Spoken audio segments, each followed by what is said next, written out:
Hello students, welcome to our channel we and science. आज हम इस वीडियो में देखेंगे द नेकलेस चैप्टर के वार्मिंग अप क्वेश्चन आंसर और साथ ही में हम करेंगे इंग्लिश वर्कशॉप को।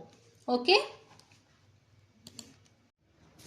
तो सबसे पहले देखते हैं warming up. Talking about myself, अपने बारे में बात करते हुए। Write a few lines about yourself, your name, appearance, family, the place where you live, your school, your friends, neighbours, relatives, your like dislikes, hobbies, what you are good at, etc.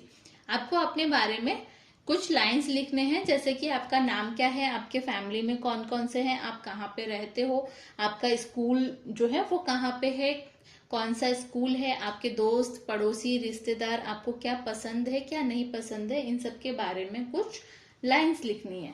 Okay, now create an imaginary persona for yourself. It can be quite different from your real self और you may choose a fictional character, a character from a novel story, etc. Write a few lines about this imaginary persona and introduce yourself in that role. आपको एक imaginary persona भी लिखना है, जिसमें कि आप एक अपने आप को इमेजिन करके कि अगर आप अभी जैसे कि 14 साल के हो, तो अगर आप 18 ईयर्स के हो जाओगे तो आप कॉलेज में होगे, उस कॉलेज का नाम क्या है, वहां पे कैसे होता है, या कुछ भी जो आपको पसंद है, या फिर आप कोई भी नॉवेल या स्टोरी से एक स्टोरी को ले सकते हो और उसके ऊपर भी आप इमेजिनरी पर्सोना लिख सकते हो। एग्जाम्पल के तौर पे मैंने यहाँ पे आपके लिए लिखा है रियल सेल्फ में, जैसे कि मैंने यहाँ एक एग्जाम्पल है ये कि हाय आई एम रीना। हाय, मेरा नाम रीना है, मैं 14 साल की हूँ, मैं लंबी हूँ और मैं प्लम्प हूँ। मेरा एक भाई है आरुष, मैं मुंबई में रहती हूँ एक छोटे से फ्लैट में। मैं डेली स्कूल जाती हूँ, मैं स्कूल का नाम जो है वो नेशनल स्कूल है। मैं मैथ और साइंस में बहुत अच्छी हूँ, पर मुझे जो है सोशल स्टडीज नहीं पसंद है। मैं बैडमिंटन खेलना पसंद करती हूँ और मुझे स्विमिंग करना बहुत पसंद है। तो ये मैंने एक एग्जाम्पल के तौर पे आपके लिए यहाँ पे लिखा है। इस तरीके से आप अपने बारे में लिख सकते हैं। हाय आई एम, जो भी आपका नाम है वो, आप कितने साल के हो, या फिर आप कैसे दिखते हो, आपके फैमिली में कौन कौन है, आप कहाँ रहते हो, आपके स्कूल के बारे में, इन सब के बारे में जो है आप यहाँ पे लिख सकते हो। उसी तरीके से यहाँ पे मैंने एग्जाम्पल दिया है इमेजिनरी पर्सोना का, जैसे कि यहाँ पे जो है वो रीना 14 साल की थी। यहाँ पे उसने क्या इमेजिनरी में लिखा है कि उसका नाम एलिना था और वो 18 साल की है। वो कॉलेज में जाती है, कॉलेज में पढ़ती है और उसने कॉलेज में जो है वो एक प्रतियोगिता में भाग लिया था, पार्टिसिपेंट किया था और फिर वो वहां पे जीत गई थी, जिसकी वजह से उसे जो है एडवर्टाइजमेंट जो कंपनियां जो है वहां पे उसे जॉब मिल गई थी। और अभी वो जो है वो अपनी सैलरी से जो है वो अपना खुद का ख्याल रखती है, अपने जो लाइफस्टाइल है, जो भी उसके खर्चे होते हैं छोटे मोटे, वो उसका खुद ही ध्यान रखती है। ठीक है, तो ये इमेजिनरी पर्सोना हो गया, ये एक एग्जाम्पल है। यहाँ पे आप अपने बारे में या अपने इमेजिनरी जो पर्सोना है उसके बारे में यहाँ पे आप लिख सकते हो। ठीक है, अब हम देखते हैं नेक्स्ट। नेक्स्ट है माई ड्रीम पोजेशन। ओके, तो इसमें क्या है, is there something that you would like to own more than anything else, describe your dream possession with the help of the following points. You may add your own points too. यहाँ पे क्या है कि जो आपका जो dream position है वो क्या है, आप उसके बारे में लिख सकते हो। जैसे whether you would share it with others, क्या कुछ चीज है जो आप अब दूसरों के साथ शेयर करना पसंद करते हो, या कौन सी चीज जो है वो आपको बहुत अच्छी लगती है, आप किस तरीके से, जो यहाँ पे कुछ पॉइंट्स दिए हो उन सब के बारे में आप जो बता सकते हैं। जैसे आपका कलर क्या है, आपका शेप क्या है, आप जो है उनका, आप लंबे हैं छोटे हैं, इस तरीके से बता सकते हो बहुत सारी चीजें। मैंने एग्जाम्पल के तौर पे यहाँ पे लिखा है कि yes I will share it with my close friends and family. जो मेरी जो सबसे अजीज चीज जो होती है उसको मैं अपने दोस्त और अपने परिवार के साथ शेयर करना चाहूंगी, मुझे शेयर करना बहुत पसंद है। ठीक है, I will be glossy black in colour, मैं कलर में जो है वो ग्लॉसी ब्लैक पसंद करती हूँ। ठीक है, I want it so much because it will make me very happy. जैसे एक रॉयल कार जो है, कार के बारे में उसने बताया है कि वो अगर उसको ये मिल जाएगा तो वो बहुत ज्यादा खुश हो जाएगी। तो इसी तरीके से मैंने यहाँ पे एग्जाम्पल दिया है, आप कोई भी अपना जो है ड्रीम पोजीशंस बता सकते हो और उसके बारे में यहाँ पे लिख सकते हो। ठीक है, नेक्स्ट हम देखते हैं इंग्लिश वर्कशॉप को। क्वेश्चन नंबर 1 है, read each of the following sentences aloud, write who said it and to whom. इन लाइंस को पढ़ना है, ABCD जो यहाँ पे दिया हुआ है उनको पढ़ना है और बताना है कि ये किसने कहा और किसको कहा। जैसे कि A है, look here something for you. तो आपको याद होगा कि हमने जो नेकलेस स्टोरी है उसमें देखा था कि जो मैथलीड है उसका पति एक लिफाफे लेके आता है और उसको कहता है कि ये देखो, ये तुम्हारे लिए कुछ है। तो मिस्टर लॉयसल ने मैथलीड को कहा था। मिस्टर लॉयसल कौन है? वो मैथलीड का पति है। ठीक है, उसी तरीके से जैसे यहाँ पे B है, why the dress you go to the theatre in. क्यों तुमने जो ड्रेस थिएटर के लिए लिया था वो तुम पहन सकती हो। तो ये भी किसने कहा था? उसके पति ने मैथलीड को कहा था, मिस्टर लॉयसल ने मैथलीड को कहा था। उसी तरीके से यहाँ पे बाकी के भी जो आंसर है वो यहाँ पे लिखे हैं कि किसने किसको कहा था। Would you land me this just this. जो उसने जो उनसे हार लिया था, जो मैडम फॉरेस्टर से जो उसने हार लिया था, उसने कहा था कि क्या आप मुझे वो उधार पे देंगे इसे मुझे इवेंट में पहनने के लिए। तो ये मैथलीड ने कहा था मैडम फॉरेस्टर को। ठीक है, my dream possession, is there something that you would like to own more than anything else, describe your dream possession with the help of the following points, you may add your own points too। यहाँ पे जो है वो आपको अपने dream possession के बारे में बताना है कि वो क्या है और उनसे जुड़ी कुछ क्वेश्चंस जो है वो यहाँ पे मैंने लिखा है। यहाँ पे जो क्वेश्चन में है वो दिया हुआ है, आपको उसके आंसर लिखने हैं। आप चाहो तो इसमें खुद से भी कुछ पॉइंट्स को ऐड कर सकते हो जो आपको लगता है कि आपको ऐड करना चाहिए या आप ऐड करना चाहते हो। तो मैंने यहाँ पे एग्जाम्पल में लिखा है कि जो है वो मुझे एक रॉयल्स कार जो है वो बहुत पसंद है। तो इसके आंसर है, जैसे यहाँ पे जो फर्स्ट क्वेश्चन है, whether you would share it with others. तो यहाँ पे उसके आंसर क्या है? Yes, I will share it with my close family and friends. तो ये उसका आंसर हो गया। उसके बाद जैसे है, what you would use it for, आप इसको किस चीज के लिए यूज करोगे? तो I will use it only on special occasions, मैं अपने स्पेशल ओकेजन्स पे ही अपने जो कार है उसका यूज करूंगी। तो इसी तरीके से बाकी के आंसर भी दिए हैं। आप अपना कोई भी ड्रीम पोजीशन जो है वो आप लिख सकते हो और उसके बारे में आंसर कर सकते हो। साथ ही आप ऐड कर सकते हो अपने कुछ पॉइंट्स भी जो आपको अच्छा लगता हो या जो आप ऐड करना चाहते हो। ठीक है, अब हम नेक्स्ट देखेंगे इंग्लिश वर्कशॉप को। तो क्वेश्चन नंबर 1 है, read each of the following sentences aloud, write who said it and to whom. आपको ये सारे जो यहाँ पे ABCD दिए हुए हैं उनको पढ़ना है और उनको बताना है कि ये जो लाइन है वो किसने और किससे कहा है। ठीक है, जैसे यहाँ पे हम देखते हैं, A है, look here something for you. तो हमने ये जो एक है स्टोरी जो है उसमें हमने ये देखा था कि जो मैथलीड का जो पति है, जो लॉयसल है, वो आकर के मैथली को एक लिफाफा देता है और उससे कहता है कि देखो इसमें तुम्हारे लिए कुछ है। तो ये किसने कहा था? मैथलीड के पति ने, मिस्टर जो है लॉयसल ने मैथलीड को कहा था। ठीक है, उसी तरीके से B है, why the dress you go to the theatre in, क्यों जो ड्रेस तुमने थिएटर में पहना था। तो ये भी जो है वो मैथलीड के पति ने उससे कहा था, जब वो उससे ये कहती है कि उसके पास तो कपड़े ही नहीं है इवेंट में पहन के जाने के लिए। ठीक है, उसी तरीके से यहाँ पे जो है CDEFG दिया है और इन सब के आंसर भी मैंने यहाँ पे लिखा है। जैसे कि F में क्या है, would you land me this just this, क्या आप मुझे ये उधार में दोगी। तो आपको याद होगा कि जो मैथलीड है वो अपने दोस्त मैडम फॉरेस्टर के घर जाती है और उनका जो हीरो का जो हार था उसे देख के वो उनसे कहती है कि क्या आप ये मुझे उधार में दोगे इवेंट में पहनने के लिए। तो ये मैथलीड ने कहा था मैडम फॉरेस्टर से। ठीक है, तो मैंने यहाँ पे जो है इसके आंसर लिख दिए हैं, आप यहाँ से देख सकते हो। क्वेश्चन नंबर 2 है, write a few lines about what Mathilde had and what she dreamed about. Mathilde के बारे में कुछ लाइन लिखने हैं कि उसके पास क्या था और वो किस चीज के सपने देखती थी। ठीक है, तो मैंने यहाँ पे लिखा था कि Mathilde was a pretty and charming girl born into a family of clerk. Okay, Mathilde जो थी वो कलर के घर में पैदा हुई थी। वो बहुत ही सुंदर और आकर्षक लड़की थी, और जो उसकी एक शादी जो है वो एक जो एजुकेशनल जो मिनिस्टर है वहाँ के कलर के साथ उसकी जो है शादी हो गई थी। और साथ ही जो है वो although she dressed plainly she dream to rich dresses and jewellers, वो जो है बहुत ही सिंपल तरीके से रहती थी, बहुत ही साधारण कपड़े पहनती थी, लेकिन उसका जो सपना क्या था कि वो अमीरों के जैसे महंगे कपड़े और गहने पहने। उसका वो सपने देखती थी महंगे कपड़े और गहने के, ठीक है।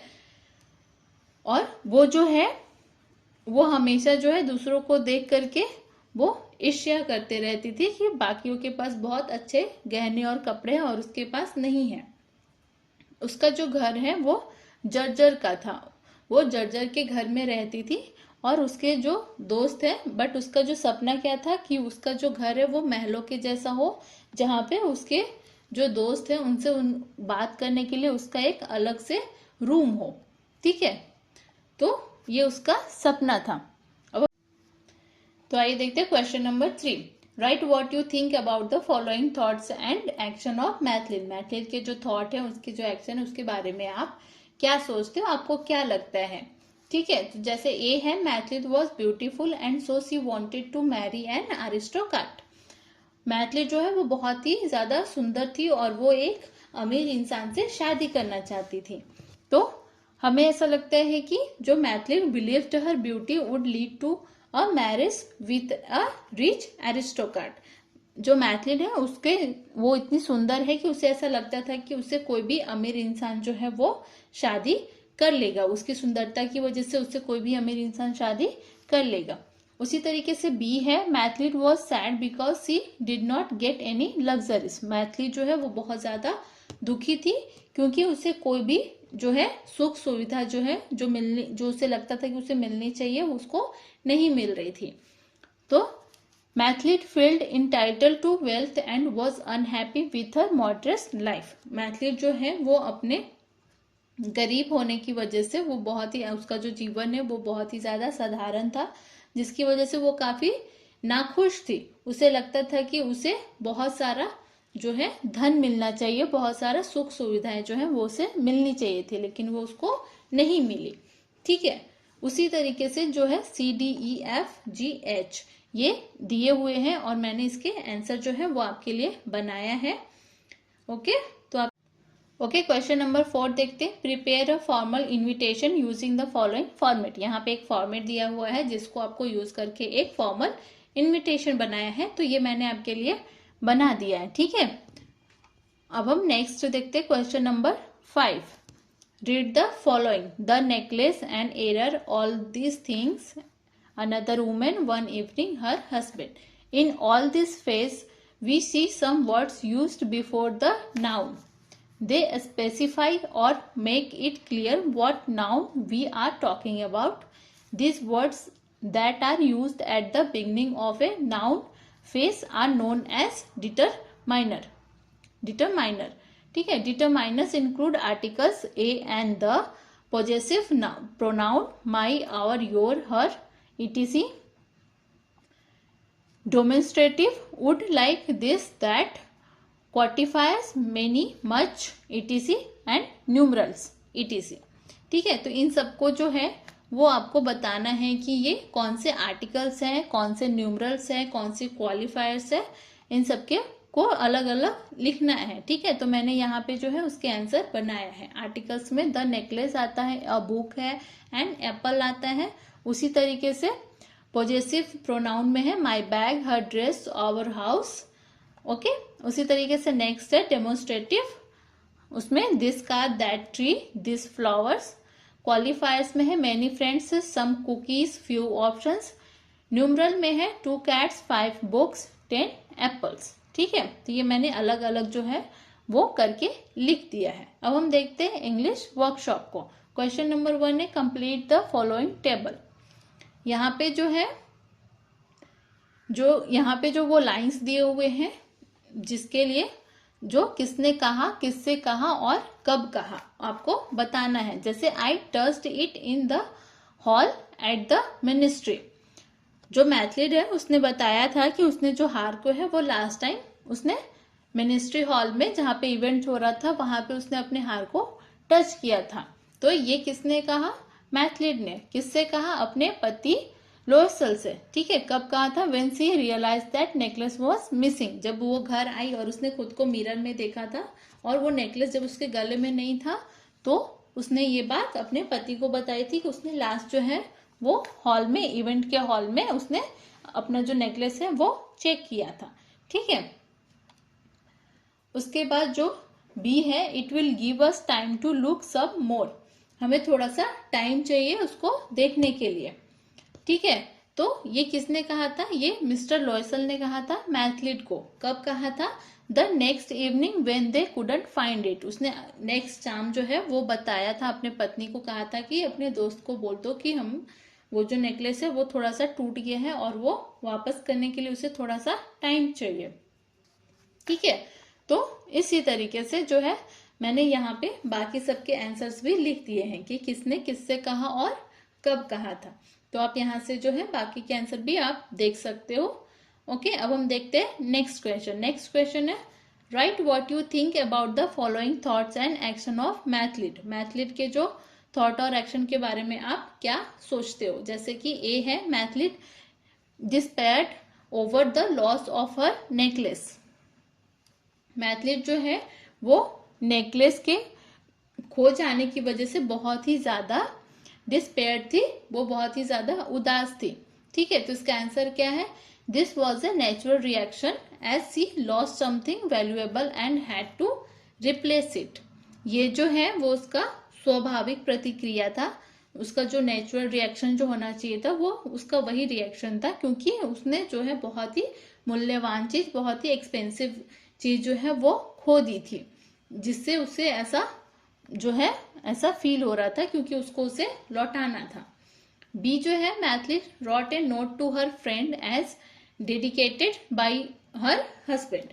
मैथलीड ने अपने दोस्त को, जो मिस्टर फॉरेस्टर थी, उसको एक लेटर लिखा अपने पति के कहने पर। After losing the necklace she had no choice but to listen to her supportive husband. जब नेकलेस खो गया था तो उसके पास कोई ऑप्शन नहीं था, कोई तरीका नहीं था उसे वापस करने का।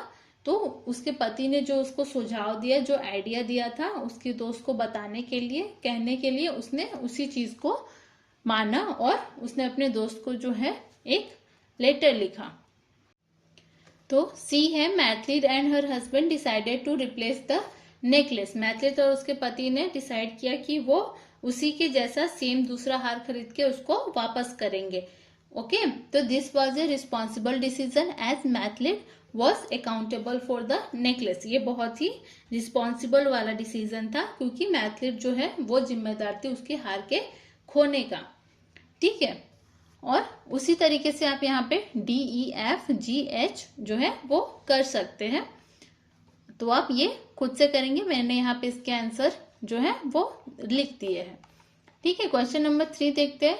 Form pairs discuss how part 2 of the story could have been different. Write your storyline in the form of bullets showing the main events. Main events को लेकर के जो बुलेट्स पॉइंट्स जो है वो आपको लिखना है। जो पार्ट 2 है वो किस तरीके से डिफरेंट हो सकता है, आप अपने हिसाब से अपने बारे में सोच करके उसको लिखना है। जैसे कि मैंने यहाँ पे जो है वो कुछ पॉइंट्स लिखे हैं कि मैथलीड और उसका जो पति है वो बहुत ही ज्यादा जो है बेसब्री के साथ हार को जो है वो ढूंढ रहे थे, बहुत ही ज्यादा परेशान होकर के वो हार को ढूंढ रहे थे। सेकेंड बुलेट पॉइंट ये है कि Mathilde confess to madam Forestier about losing the necklace and discuss reimbursement. Mathilde जो है वो मैडम फॉरेस्टर्स के सामने जो है वो अपने कन्फेशन करती है कि उसने जो है उनका हार को जो है वो गुमा दिया है और अब वो उसको कैसे लौटा सकती है इसके बारे में उनसे बात करती है, चर्चा करती है। Madam Forestier ask for 500 France.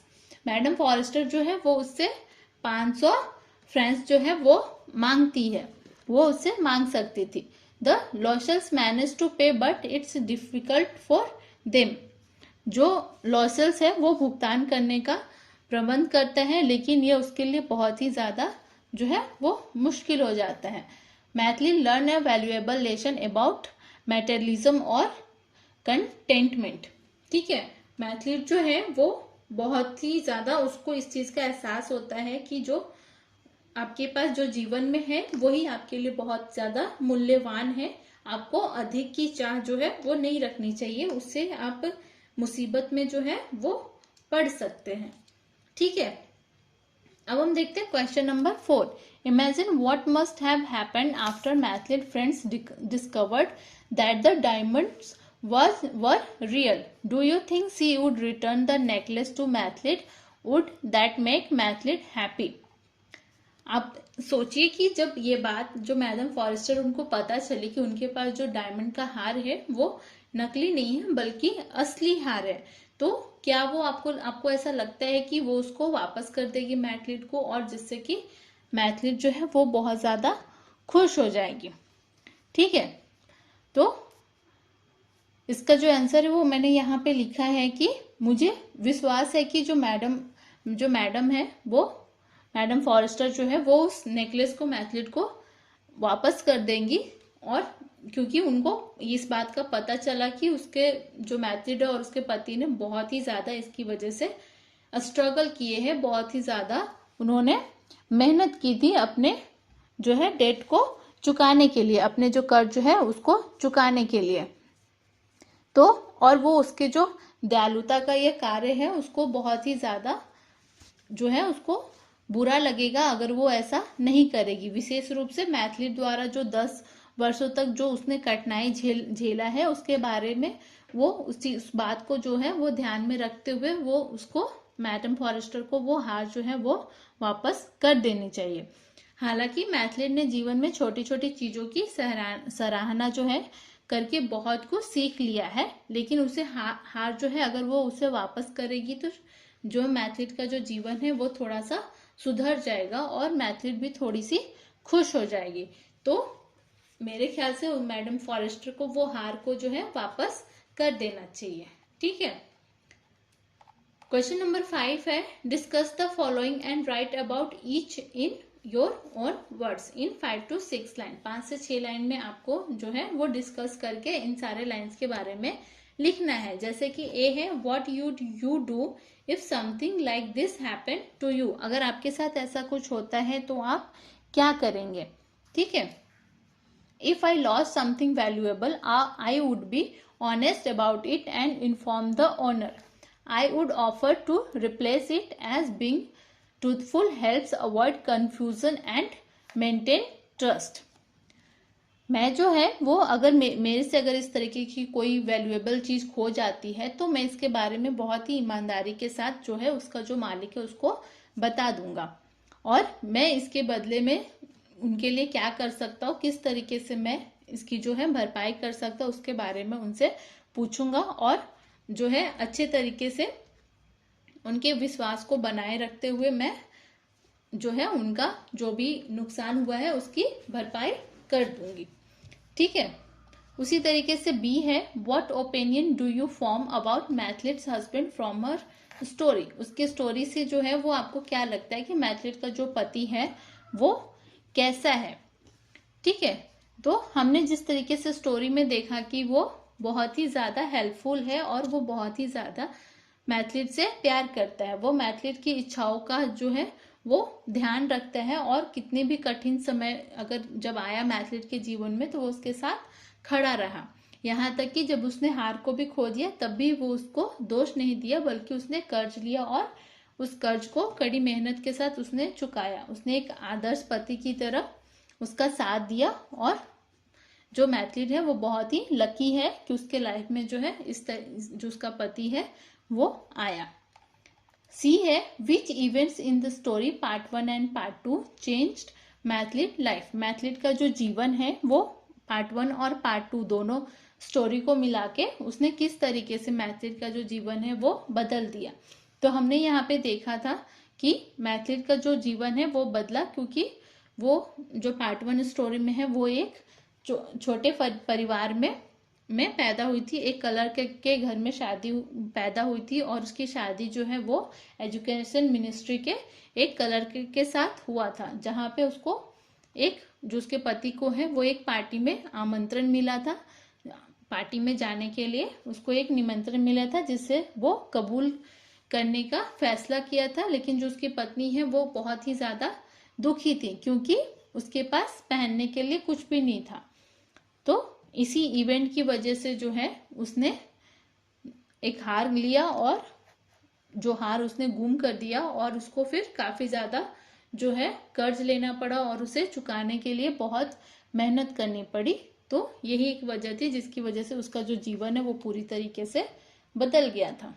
ठीक है, अब हम देखते हैं question number 6। Read, recall and remember.